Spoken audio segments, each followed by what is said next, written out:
Welcome to Electrified. It's your host, Dylan Loomis. So on last week, that sore throat I had on Tuesday turned out to be the beginning of COVID. I was not able to go on that trip with my family, and still today I'm quite fatigued. Hence why I won't be on camera today, but thank you all for your patience, and hopefully sometime this week I'll be feeling 100% again and the channel will be back to normal. If anyone's interested, Tesla's hiring for a data collection operator for the Tesla bot for the night shift in Palo Alto, effectively somebody to wear the motion tracker suit and the VR headset. I wouldn't read too far into it, but in the role they talked about carrying up to 30 pounds and walking up and down stairs. When it comes to the Cybertruck wheels, there are two options in the configurator right now, the 25-inch Cyber wheel and cover, and then you have the 20-inch Core wheel and cover. The smaller Core wheels are all-season tires with an estimated 340 miles of range. And the bigger Cyber wheels are of course all-terrain tires with 318 miles of range.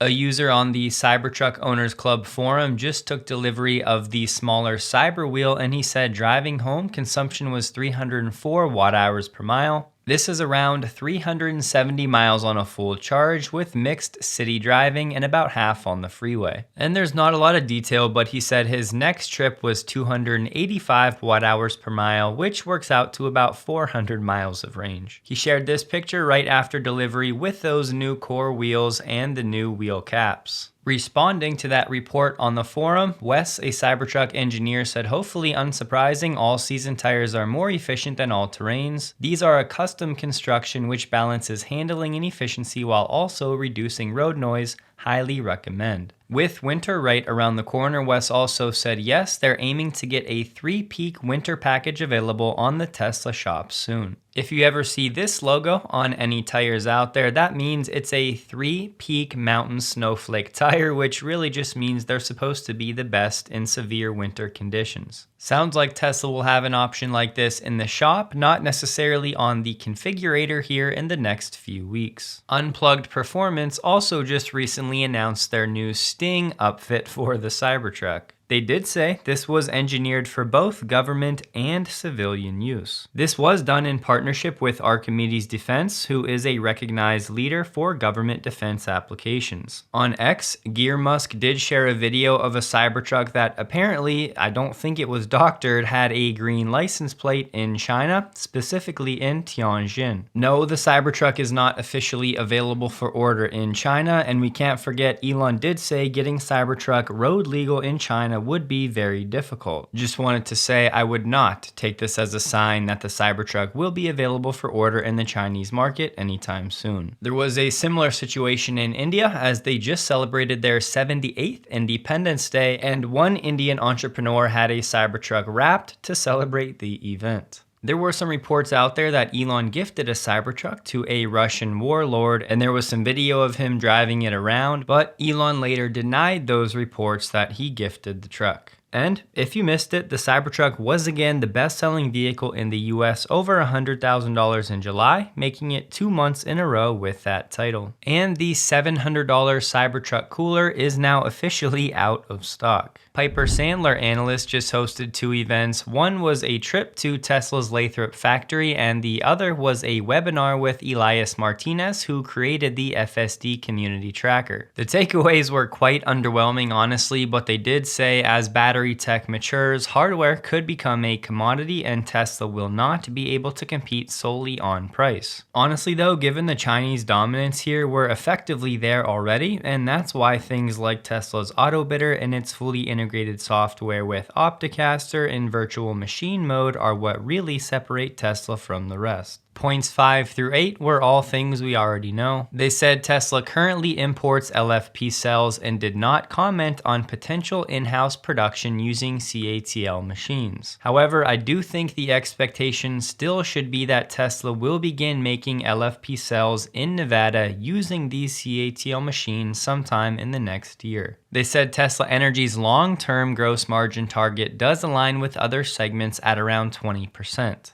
Unfortunately though, they didn't say if this was coming directly from somebody at Tesla or that's just their assumption based on what they saw. When it comes to the portion on the FSD community tracker, I'm not going to spend time here. They did say over the last 6 months, 107 users have submitted data, which, as I've been saying, is just a ridiculously small sample size. They did say it's challenging to use those absolute numbers to draw direct comparisons between FSD and Waymo. But you don't need a webinar to know that comparing Tesla's FSD, which drives anywhere around the country, to Waymo, which drives on very specific streets in specific cities only, is a fool's errand. Not to mention, it was only in the last week or two when Waymo was actually opened up to operate on the expressway in San Francisco. For what it's worth, having a quick look at the dashboard for that community data, you can look at the yellow line on the left, which is city miles, and we're looking at the miles to critical disengagement. On branch 12.3, it was 128 miles, and for version 12.5, it's actually come down to 126 miles.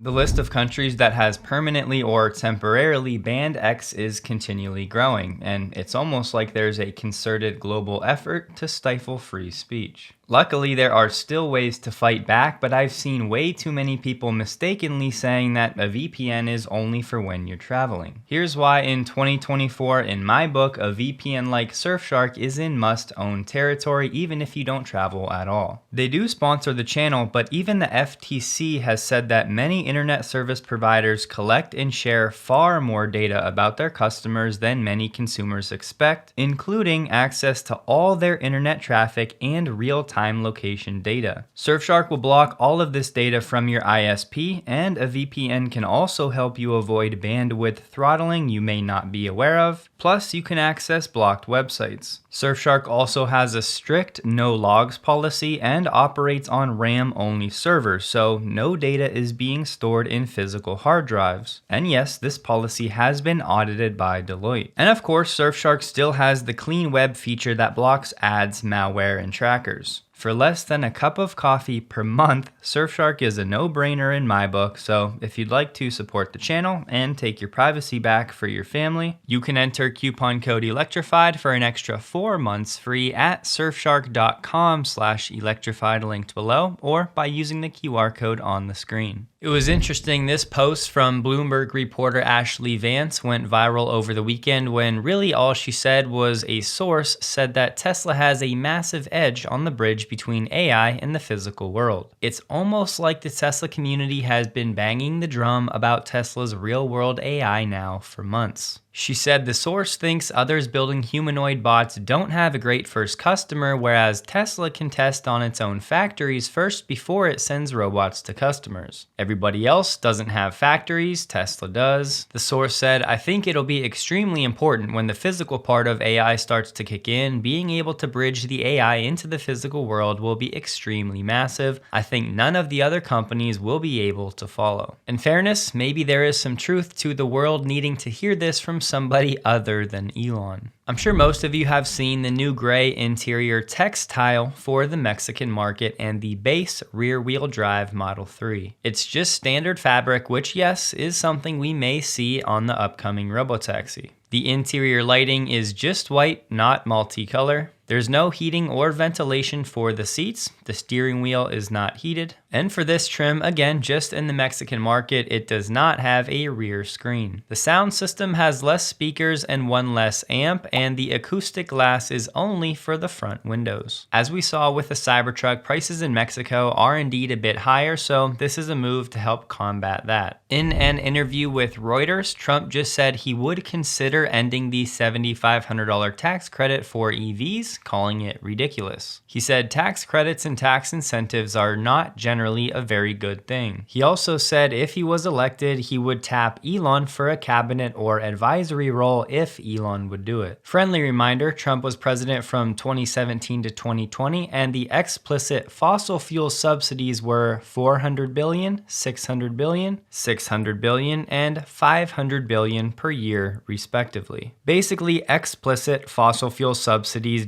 directly reduce the price of fossil fuels. And on the other hand, the implicit subsidies are the costs that taxpayers or insurance companies are paying for the air pollution and the climate impacts experienced because of the fossil fuels. Hence why I read the numbers for the explicit subsidies only. So if you want to take them away for EVs, let's take them away for fossil fuels as well. On this cabinet or advisory role, I've been saying all along, even if it's never an official position, I think this is a role that Elon will assume in the event Trump does win. There's a Reddit user that's been reporting on these fields that are supposedly housing thousands of unsold Teslas. Well, in his latest round of photos, you can see most of these vehicles, except for maybe 40 of them that are in the other side of this lot in this image, have been moved or sold or taken to delivery centers. So as I've been expecting, this is mostly a nothing burger story. Tesla app update said version 4.36.0 has been decompiled, and they said there is more summon stuff in the code, but it's more confusing than ever, and they're seeing limitations with when it can be used. Their guess expectation is that Tesla may roll out a limited version of Smart Summon. But either way, there's still a lot of work being done on that front, and they think it may be related to the robotaxi event. Remember that 4-year investigation by NHTSA on the Model S and X suspension system? Well, that has finally been closed. After all that time, the evaluation is closed without a manufacturer action.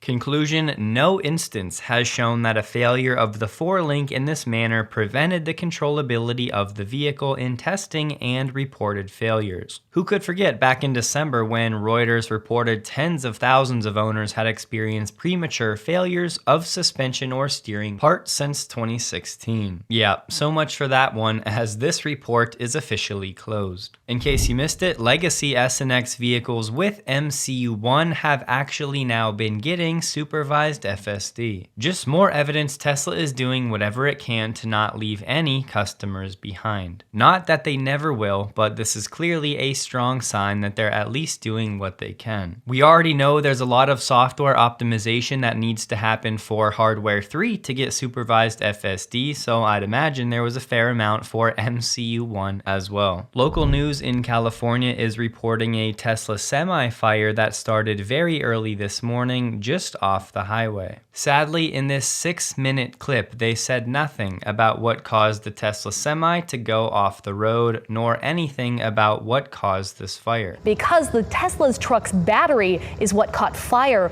and officials say the toxic fumes, they're very dangerous to breathe. This is a toxic situation, and that fire chief also tells me there are Tesla engineers on scene advising how to battle this kind of electric vehicle battery fire. They're trying to determine how much of a charge that battery has. Could be anywhere from 6 to 12 hours. And what do we know about the cause of this? We understand it just was the semi and there wasn't a load that was being carried, so just the cab. The driver was not injured. It is still under investigation exactly what happened on what caused the crash, but for unknown reasons he veered off the roadway and went into the trees, and that's when the truck caught on fire. With the road closure thanks to the accident, I'm sure this will be all over the local news, unfortunately, but hopefully we get some answers in the days ahead. US firm Natron Energy has just announced plans for a sodium-ion gigafactory in North Carolina. It'll be in Edgecombe County with an eventual production capacity of 24 gigawatt hours. The capacity will primarily go to the energy storage market. It was actually earlier this year we learned that Natron Energy already started making sodium-ion batteries at a factory in Michigan. In Arizona, Tucson Electric has just announced plans for an 800 megawatt hour battery storage project. They're aiming to commission this project, dubbed Roadrunner Reserve 2, in early 2026. This follows Roadrunner Reserve 1, a project set to come online in 2025, and it's also 800 megawatt hours. Both projects will be built by engineering and procurement firm DEPCOM, and they will use lithium iron phosphate batteries. Going to DEPCOM's website, they're very big on American made, and they said, "We believe in prioritizing the purchase of American made equipment from domestic manufacturers. A little bit more digging and you find that DEPCOM's chief engineer Rob Reinar said that they've worked with Tesla on a recent solar plus storage project. He said the fully integrated design of the Megapack, including cells, inverters, HVAC, and controls, meant it required virtually no field assembly, which differentiated Tesla from many of its competitors. There's nothing yet officially saying who the battery supplier will be for these two Roadrunner projects in Arizona, but these projects will get their energy from a local solar project, which, as we just read, is a blueprint that DEPCOM has already worked with Tesla on. So there's at least a chance that Tesla is in line for a new 1.6